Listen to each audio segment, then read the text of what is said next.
go showcase and execute what we can do this season. It was a little bit of a leap of faith. I mean, you committed to a 3-8 football team that did not have a particularly good offense the year before.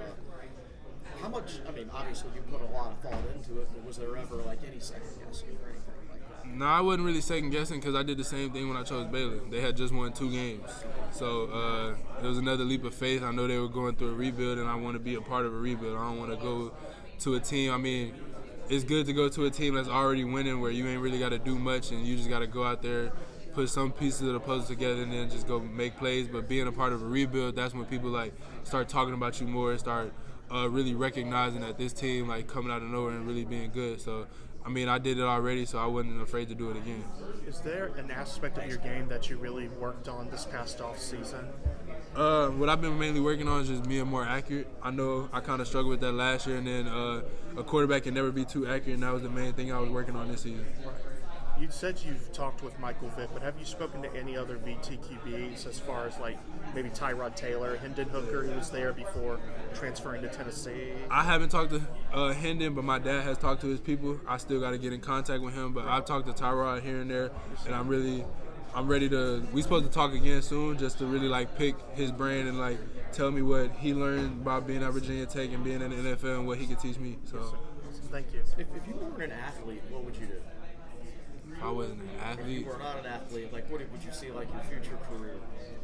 I really just want to be a businessman, and then I really want my own clothing brand. Like outside of football, I really like care about clothes, care about shoes, and I care about appearance. So I really want my own clothing brand, just sell clothes, and then that's what I want to do.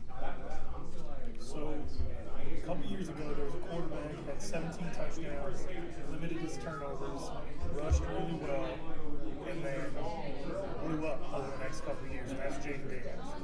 I know for some people it might seem crazy to throw a Heisman winner into a conversation with a quarterback going into a year following the 17 touchdown, limited interceptions, ran the ball well. But I remember you from your junior year in high school. Yeah. Like numbers are always there, big. Yeah. And so, you see that, a couple of years under this system, you expect yourself to, knowing that you can run the ball like that, knowing that you can return it, if you can get that accuracy right, you expect a big leap for yourself. Yeah, I expect a real big leap for myself. Just last year, I was really just getting my feet wet. I know I haven't even touched the surface of what I'm capable of doing, so I'm really excited just to be able to go showcase what I've been working on this season and really take that next step and take that big leap. Like you said, what I had my junior year, the numbers are already been there, and I know what I'm capable of, and I know I can do that this season. There's a lot of buzz surrounding this Virginia Tech team about the next big step that y'all can make this year. Just sort of how do you temper those expectations, sort of ride that wave for the offseason and ignore that noise? Not really ride the wave, but Coach Pride really be honest about like just not getting into the outside noise. Just last year.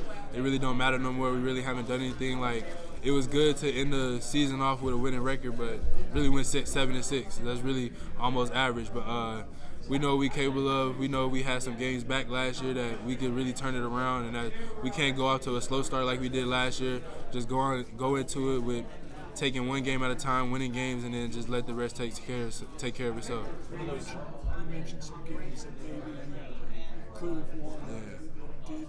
Is it the 2 games that you lost by just a touchdown to Purdue and Marshall? Those are the games? Yeah, those are the games where I feel like if we played them with the team that we had at the end of the season, if we played like that in the beginning of the season, I feel like it wouldn't have been close. And what's the difference when you're in a tight game like that, one score game? What's the difference between them? How do you reverse that? Just leadership, experience, and then just people having that confidence, and then just going out there, executing and making that play. Just going out there and doing what you've been doing, repping what you practice, and then just putting your mind to it that I'm going to go make a play, and then just having like that confidence, like I said, just go win. You mentioned you don't dwell on a lot of things in the past, or you don't try to avoid the outside noise.